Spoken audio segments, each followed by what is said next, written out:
जयपुर में आज से राजस्थान किसान महोत्सव का आगाज हुआ है। मुख्यमंत्री अशोक गहलोत ने इसकी शुरुआत की और इस महोत्सव की खास बात है, लंपी के संकट के समय जिन्होंने अपने पशु खोए हैं उनको अब मुख्यमंत्री अशोक गहलोत के द्वारा सहायता मिली है। क्या ये पूरा महोत्सव का उद्देश्य है, किस तरह चलेगा, किस तरह किसान लाभान्वित होंगे, हम बात करते हैं कृषि और पशुपालन मंत्री लालचंद कटारिया से। पहली बार प्रदेश में ये नवाचार है, किसान महोत्सव का आयोजन हो रहा है, उद्देश्य क्या है इसका? देखिए, देश में ही मेरे ख्याल से राजस्थान एक ऐसा स्टेट है जिसमें पहली बार इस तरह की योजना मुख्यमंत्री जी ने लागू की है। लंपी पूरे देश में आई, राजस्थान में भी आई। गौ माता का नुकसान पूरे देश में हुआ, पर मुख्यमंत्री जी की सोच थी कि जो हमारा पशुपालक भाई है, हमारे 1,39,00,000 गोवंश है, तो जिस परिवार में एक गाय थी वो डेथ हो गई। वैसे ही कोविड काल चल रहा था पहले, तो आर्थिक रूप से जो कमर टूटी हुई थी किसान की और पशुपालक की, उसको ताकत देने के लिए मुख्यमंत्री जी ने पहल करके खुद ने और 40,000 रुपये एक गाय की मृत्यु पे पशुपालकों से, ताकि वो अपने बच्चों को, परिवार को पालने पोसने के लिए, क्योंकि सामान्य रूप से गांव का खाना,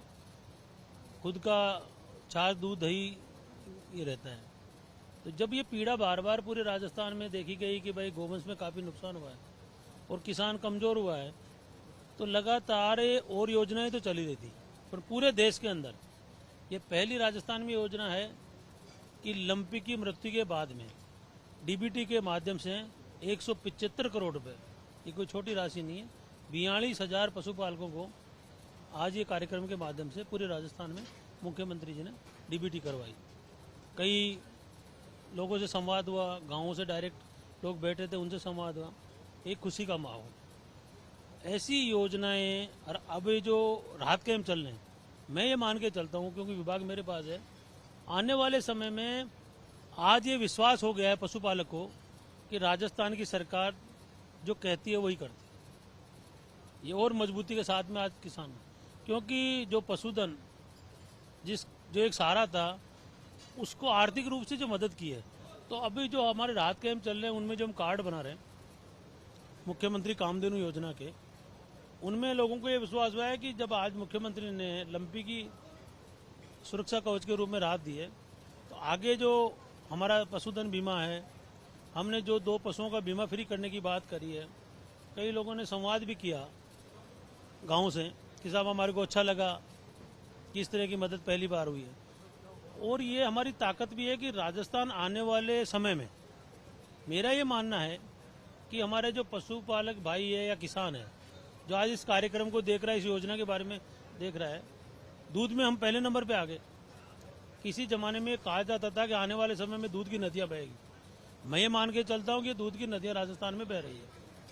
पूरे देश के अंदर, क्योंकि हमारे पास भूभाग है और हमारी भौगोलिक स्थिति अलग तरह की है। तो गाय को और खेती करने को और पशु पालने के लिए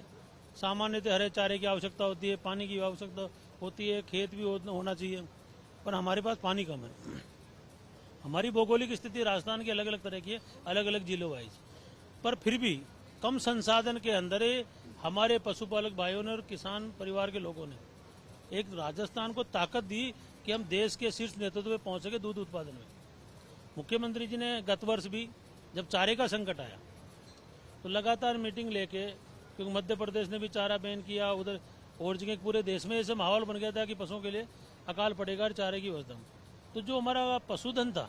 उसमें संकट आ गया। पशु चारा 15 से 20 रुपए किलो, एवरेज एक पशु को 15-20 किलो चारा रोज चाहिए, तो उससे पशुपालक भी आर्थिक रूप से कमजोर हुआ। तो फिर 5 रुपये लीटर का जो 2 रुपये 3 रुपये था, उसे बढ़ा के 5 किया गया। और उसका फायदा ये हुआ है कि जो पशुपालक था वो जो अपना पशुधन को बेच रहा था, उसमें रुकावट आई और उसने उस संकट से निकलने की उसको जो ताकत मिली 5 रुपये लीटर के माध्यम से, तो आज ये देखने को मिल रहा है कि अब चारे की रेट भी 7.5 रुपये होगी। और गांव में ज़्यादातर बचत का साधन पशुधन है, खेती तो है ही है, और एक्स्ट्रा मानो। आज जब मैं आपका भाषण सुन रहा था, आपने एक बात कही थी कि भाजपा गाय के नाम से वोट मांगती है और गाय की सेवा कांग्रेस करती है। और जिस तरह से अब लगातार चाहे गौ सेवा की बात करें, चाहे देवस्थान के मंदिरों की बात करें, भाजपा का जो एक कट्टर हिंदुत्व का मुद्दा था, क्या ये माने कि इस बहाने उसकी काट करने की कोशिश की जा रही है? मेरा ये मानना है कि राजनीति करना अलग काम है और काम को अंजाम देना अलग बात है। मैं दावे के साथ कह सकता हूँ, और राजस्थान की जनता से भी पूछ लें आप,